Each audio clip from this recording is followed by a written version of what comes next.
Let's look at 4 key factors you should consider when designing literacy programs. 1. Learning engagement. 2. Flexible places. 3. Peer learning. 4. Relevant content to daily life and interests. To be literate and become a lifelong learner, adult learners should enjoy learning. There are several ways to enhance their engagement in literacy programs. Reading for a Billion in India develops subtitles to help learners work on their literacy skills whilst enjoying popular music and Bollywood films. The program targets India's early literate and post-literate population, who were sometimes intimidated by structured classes. Creators of the program even found that people preferred to use subtitles for popular television and films in India after piloting the project. In Thailand, karaoke was used to promote literacy for 4,000 ethnic minorities to learn Thai for life skills. Community people came together at the CLC to sing and watch movies. They remembered the lyrics and sang the songs they like. In this literacy class, teachers asked them to sing in order to practice Thai pronunciation. One of the grand prize winners of Adult Literacy X Prize, People for Words team, has developed Codex Lost Words of Atlantis, a mobile game based on archaeological adventure storyline to help adult learners improve their English reading skills. Start with simple vocabulary games and text-based learning with hints and language support. Learning should be relaxing and fun. But more complex games are needed to improve learning as well.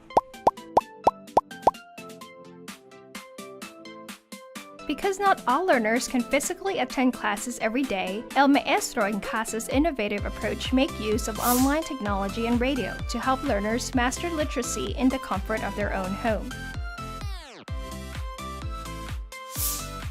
Classes are transmitted through radio and online videos in a 30-minute pre-recorded class broadcast each day from Monday to Friday. Learners follow instructions to complete exercises at home at their own pace, 1 day a week, and meet in groups to reflect on their learning together.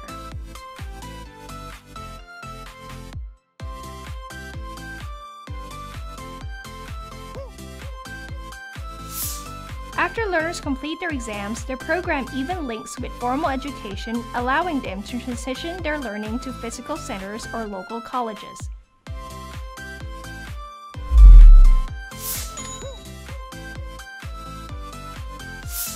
Other programs have been overcoming physical obstacles by bringing literacy programs to people directly in work or popular community spaces. In Cambodia, the government, with support from UNESCO, helped young women and girls in factories acquire functional literacy skills through the Factory Literacy Project.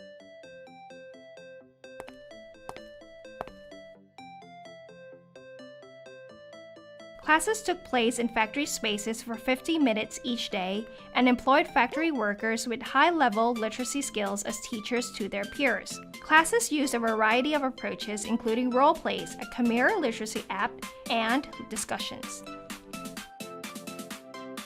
The Cambodian government even worked with factory owners to install library spaces in the workplace. In fact, in 60s literacy program, in factory was very successful in Cuba with 13,000 factory worker learners. In Myanmar, Myanmar Mobile Education Project, or MyMe, converting old school buses into mobile classrooms that came to the tea shops. At present, due to the large amount of participating tea shops and students, several of the tea shops are converted into classrooms after working hours. Each child spends a minimum of 2 hours per day, every other day learning. Alternatively, Conscious Connect in the US even delivers books to popular community spaces where children and adults spend their leisure time. Whether in waiting areas or leisure spaces so children and adults can practice their literacy skills together. A great example of how supporting the availability of quality literature in communities play a role.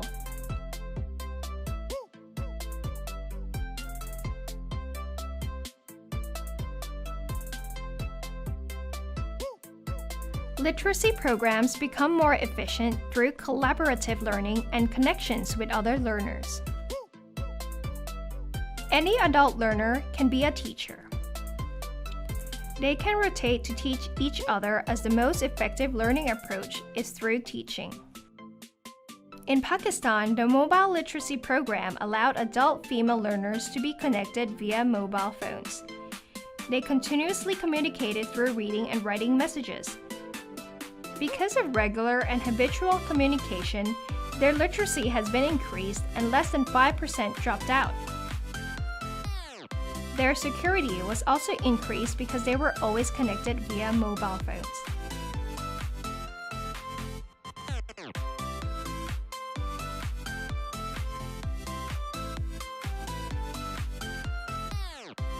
Another top strategy from successful programs is to link literacy with each learner's daily life's needs and interests. Teachers should select the topics based on learners' needs and interests in order to stimulate their learning. For example, Bunyat in Pakistan offers literacy to women and girls to help them navigate real everyday challenges, from reading family health and nutrition information to filling out registration documents and voting. Bunyat's case is a testament that when literacy helps citizens solve real issues and empowers, its impact can be far greater. In other cases, literacy has been taught for the purpose of preserving and passing on important cultural knowledge and practices.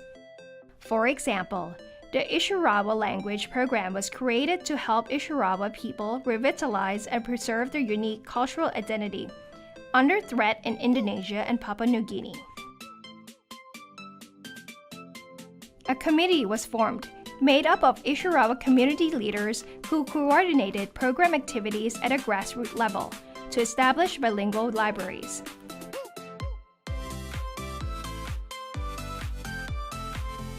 The success of Ishirawa language program illustrates that literacy projects are more effective when they integrate culture and cultural preservation and promote communal dialogue between leaders and the wider community.